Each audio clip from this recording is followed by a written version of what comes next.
When I was younger and in a more malleable state, really all I did was watch TV.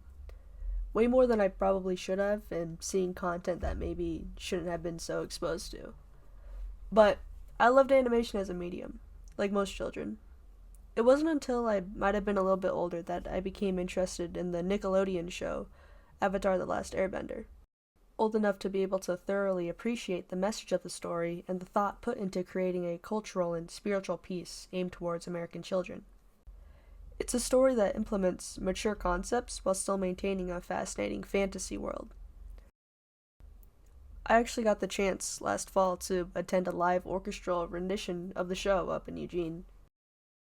I hope she plays Hot to Go. So, as you say, for better or for worse, I decided to do this honors assignment on a book for children.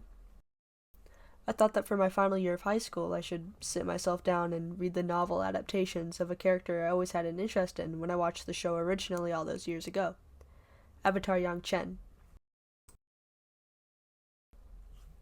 Yangchen had a total screen time of maybe 30 seconds, but how she interacted with our protagonist for these few short moments really intrigued me. Yangchen was the preceding air avatar before Aang, the current avatar in the story. She is Aang's only connection to his past, aside from his own memories, to his people and his culture.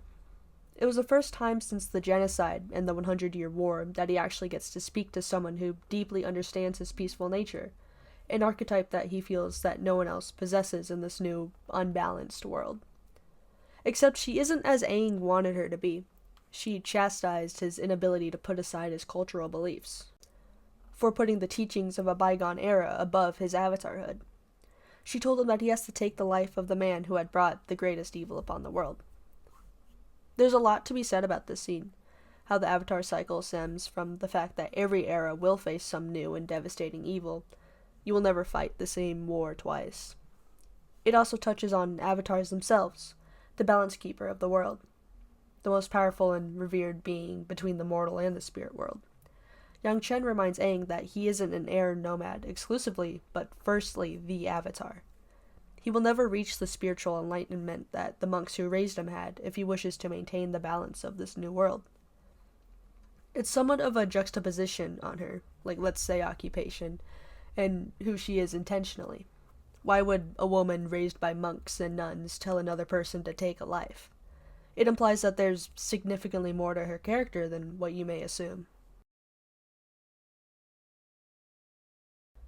The first few chapters depict Yangchen as a child. She's plagued with episodes of visions from her past lives. The nuns in her temple have to pacify her when these scenes happen. She will lash out, screaming and crying, unable to be conscious of her surroundings, seeing and hearing things and people that have been gone for decades, centuries. As a child, she has had to live through the pain and anger, betrayal and loss and regret of hundreds of men and women before her. The nuns of the temple are uneasy about her visions and how easily and violently they occur. Yangchen is defended by their fearful and overly dehumanizing reactions to her episodes by a nun named Jet Sun, whom Yangchen will grow to consider an older sister-like figure. We are later introduced to Kavik, in the present day, or rather Yangchen's present day, she's an adult now. He's an immigrant from the Northern Water Tribe, the nation that resides along the North Pole. He and his family, consisting of him, his mother and father, and an absent older brother, now live in a Northern Earth Kingdom port city named Bin Air, which is considered a Shang-dictated settlement. The Shangs are a socio-economic and political class that controls trade following the isolationism of every nation that occurred by a devastating event called the Platinum Affair. Essentially, to cut a lot of explaining short, Bin Air is one of the few cities in the world that actually allows international trade between countries. And we also generally don't like Shangs because of, corruption. But Kavik is busy trying to rob a government building. He works for a broker, and his goal is to embezzle information for him. He passes through a riot protesting a corrupt Shang official and finds himself at the Blue Manse, a building entirely made of ice. He utilizes the unique construction by carefully melting and refreezing pockets of ice with his water-bending ability to move through the walls. His ingenious plan leads him directly to Yangchen's temporary quarters, who catches him in the act of stealing a scroll that had important information for her. She gently and rather kindly asks him to hand it back before thanking him and warning him to cover his ears, since she has been told she could scream pretty loudly. This event actually eventually leads to Yangchen and Kavik becoming friends, or rather, Kavik reluctantly embracing the role of Avatar's companion, and working together to undo the damage that the Shangs and the Platinum Affair have done to the world.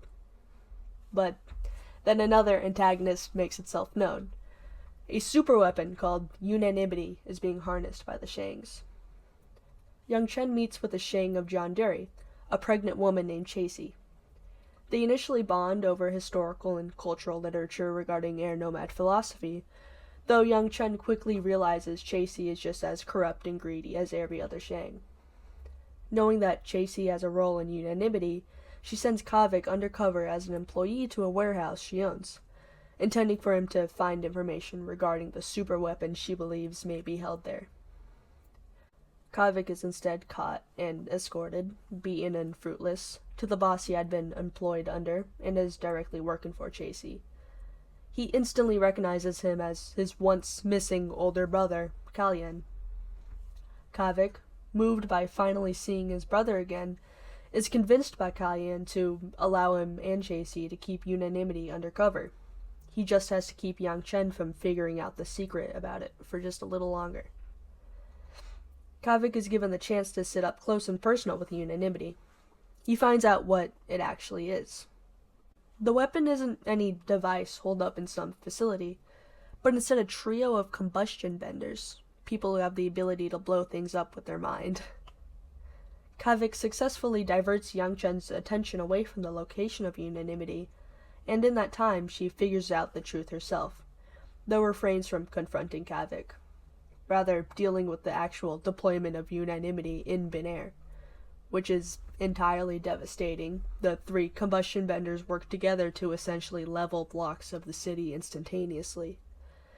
But with the help of the rest of her companions, Yangchen is able to subdue each member of unanimity without taking the lives of the benders. With her brothers and sisters from the temple helping Bin Air rebuild and recover, providing alms and blessings, Yangchen confronts Kavik about his betrayal and regretfully sends him back to his family, without much consequence, considering choosing family over the Avatar isn't exactly a heartless decision. Meanwhile, she hides and provides for the members of unanimity away from the world, in places inaccessible besides from her people, who have access to flying mounts.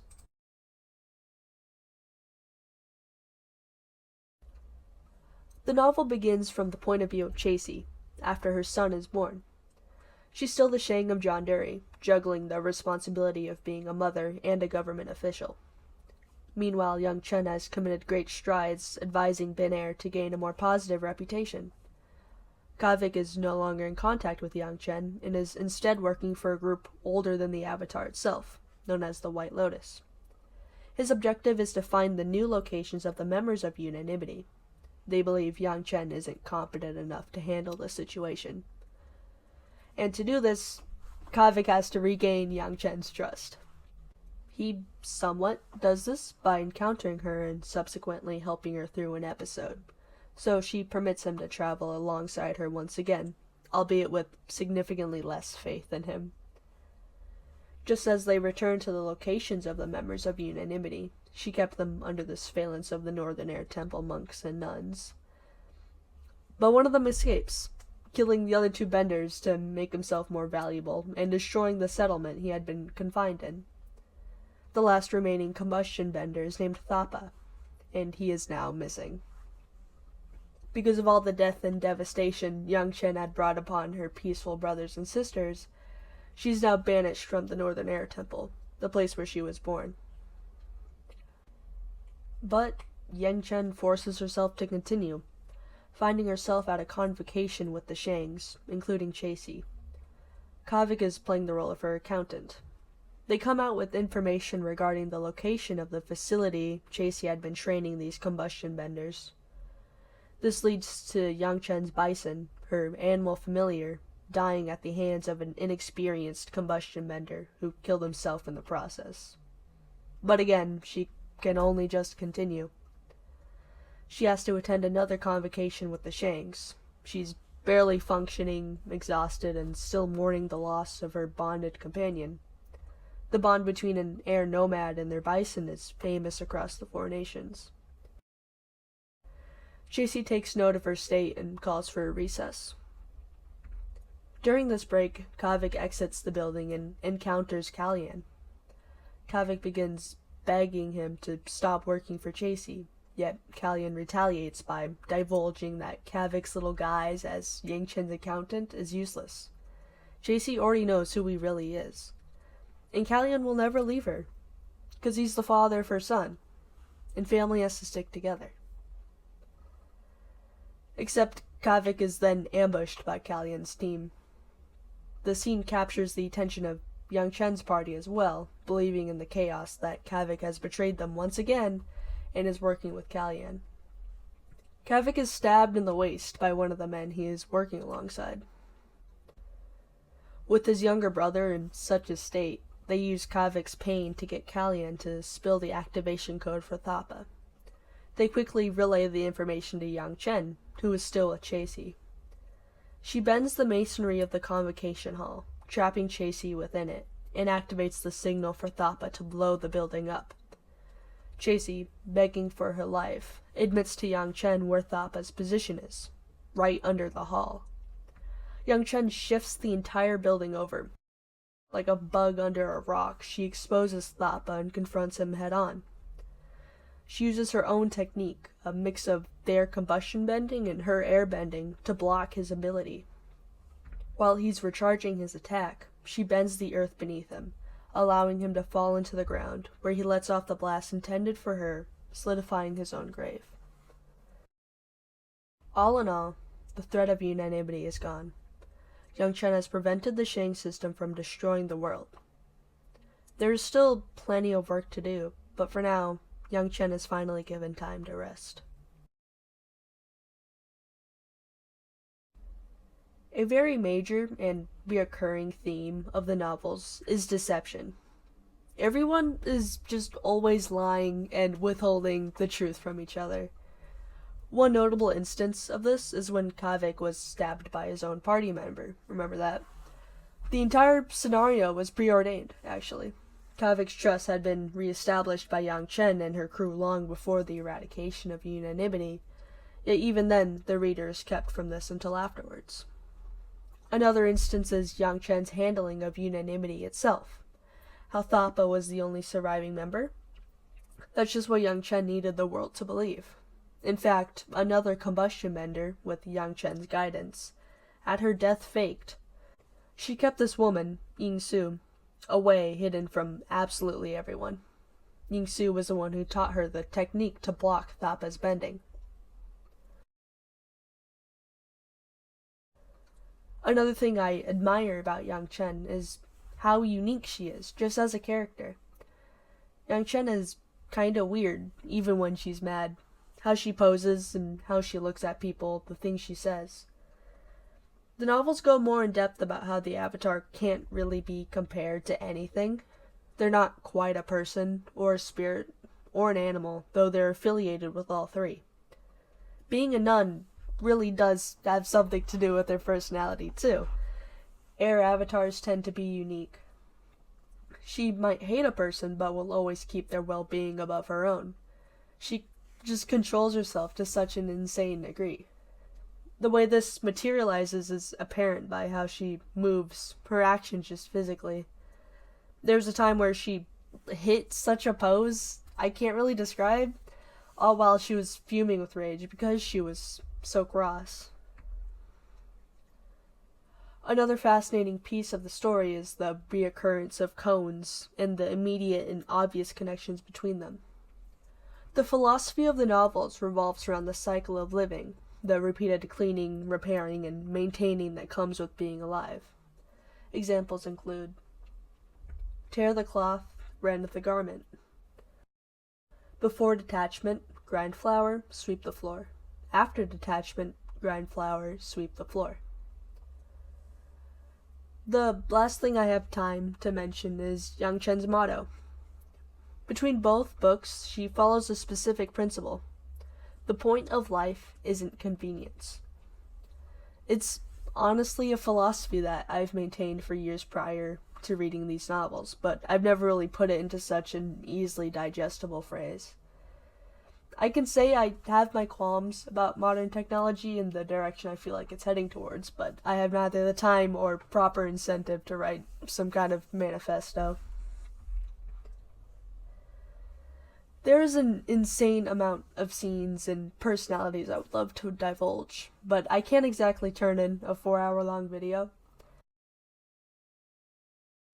I would like to finish by thanking you for giving me the opportunity and motivation to read so many novels outside of school these past 2 years.